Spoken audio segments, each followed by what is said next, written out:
Right now, I know the economic uncertainty is real, and it's hard on many of you and your families. But I am confident that even if your path is different from the one you imagined, ultimately, it can be better than we could ever have planned. Today, I'm incredibly honored to address the graduates of WSU Tech. Thank you, President Utesh, for the kind invitation. It has been a pleasure to work with you over the last several years, and we are grateful for your service on the President's American Workforce Policy Advisory Board. Your leadership is helping Kansas and our nation to pioneer the most innovative and successful workforce training in the world. To the 759 graduates whom we celebrate today, congratulations. Your journey to this day did not come without challenges, sacrifices, determination, grit, sweat, and likely even a few tears. But you persevered. You proved to yourself and all those who ever doubted that you could do it. You should be proud. This is also a proud day for all the parents, spouses, mentors, teachers, and employers who came alongside of you, believed in you, and pushed you to new bounds. We thank them all. Many of you have worked for this achievement and waited for this day for years. Now it is finally here, and of course, it is very different than any of us had ever imagined. So I want to say what I know we are all thinking. I wish we could be together in person. I wish that you could walk across the stage, shake hands, and hold your diploma high to cheering crowds. Sometimes it's easy to think we have to be tough, that we have to keep going, and we do. But that doesn't mean we can't stop to acknowledge the truth, the hardships, and the disappointments that come our way. My heart goes out to you on this day, and this time in our history, because they're very different from what you had envisioned or planned. Yet now more than ever, we remember that changes and hardships do not predict failure. In fact, they can be the greatest impetus for success. You commence at a moment unlike any other. Amidst the uncertainty, your training at WSU Tech has prepared you for exactly this moment. When I came to your campus last fall, I learned your mantra, building success with your own hands.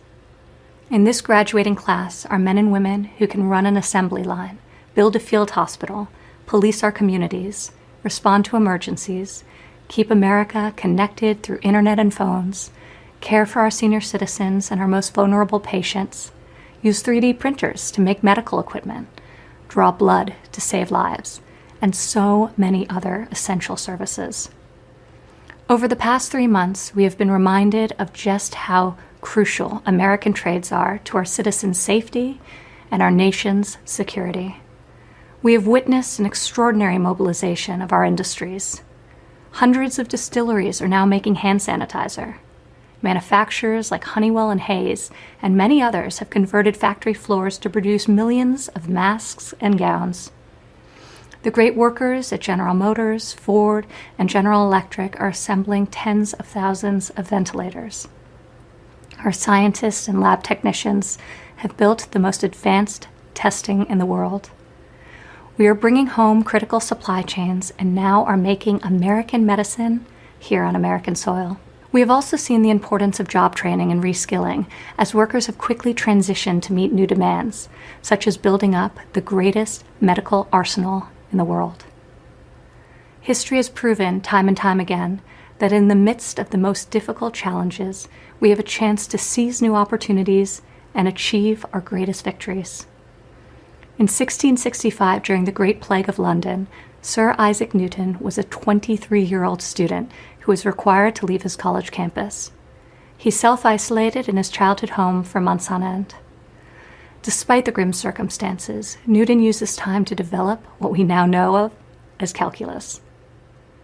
During World War II, America faced down an evil regime, and millions of our citizens banded together and built the strongest military on earth.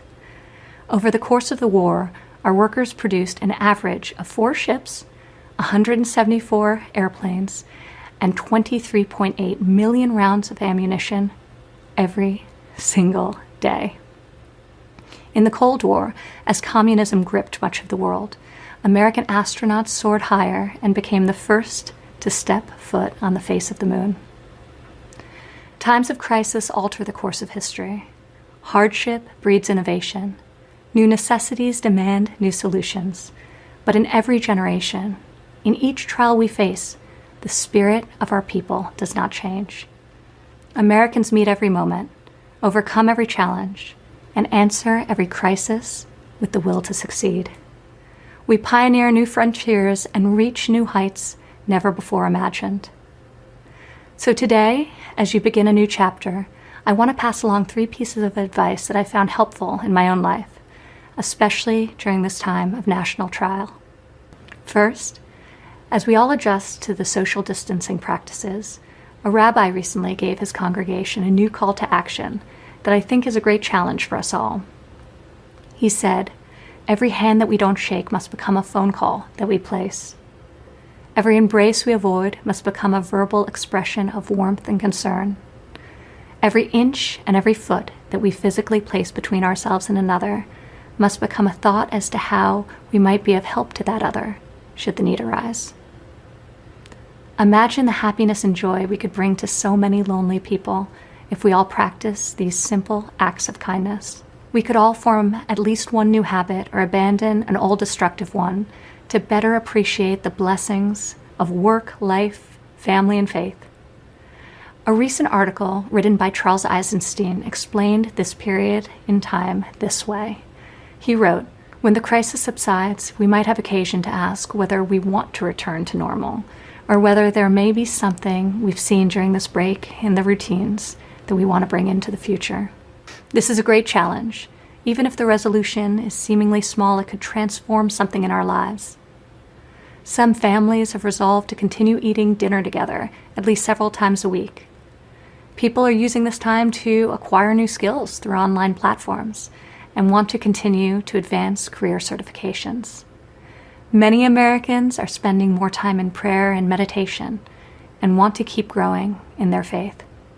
Whatever your goal is, this is a unique time for each of us to make a change that we had perhaps long delayed and to grow in some way. Finally, right now I know the economic uncertainty is real, and it's hard on many of you and your families. But I am confident that even if your path is different from the one you imagined, ultimately it can be better than we could ever have planned. In my own life, I found that my greatest personal growth has arisen from times of discomfort and uncertainty that one can only really appreciate in hindsight. Joseph Campbell, a philosopher who also helped inspire the creation of Star Wars, once said, "The achievement of the hero is one that he is ready for. It's really a manifestation of his character. The landscape and conditions of the environment match the readiness of the hero. The adventure that he's ready for is the one that he gets." Throughout our history, brave men and women have faced daunting challenges, and they have embraced the adventure. America's fate is never dictated by fear. Our future is written by the love and the courage of our citizens. No person will be unchanged from living through this present hardship. But I am confident that the bonds between us will be stronger. Our admiration for each other will be deeper. Our gratitude for the gift of life will be ever new. And our resolve to build an even brighter future will be greater than ever before.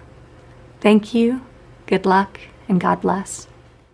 Visit our site, EnglishSpeechChannel.com, for exclusive access to video transcripts, offline audio, English lessons, and private classes. Don't forget to explore our free and new ebooks. Also, subscribe to our weekly newsletter for the latest updates. Links in the description below. Thanks for your support.